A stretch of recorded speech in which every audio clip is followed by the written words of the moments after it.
Okay, let's briefly go over the answer key to your application matching and just talk briefly about what each of these application does. So the star here was iMovie.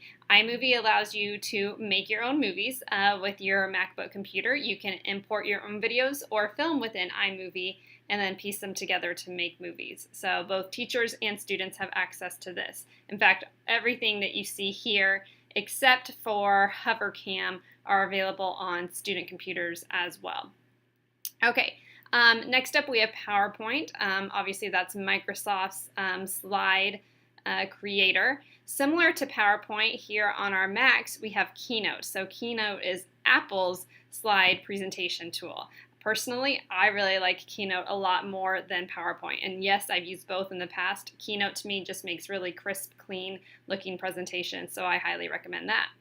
Numbers is your Apple's built-in kind of spreadsheet document, but it doesn't look like your typical Excel, which you do have access to as well.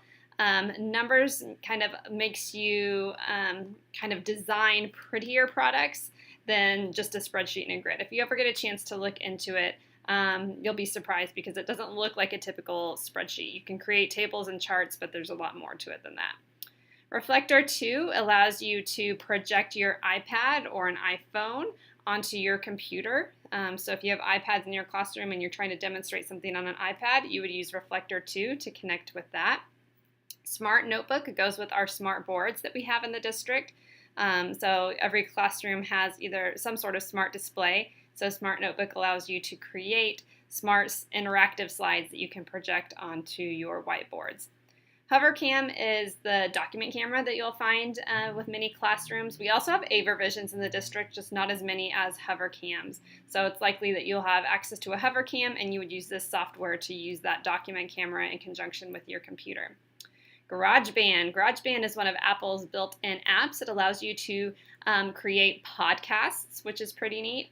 And you can create your own unique music with GarageBand, although it's more of our musically inclined people that take it that far. But podcasting, creating audio MP3 files can be done in GarageBand, and that's pretty neat to try out if you're ever interested.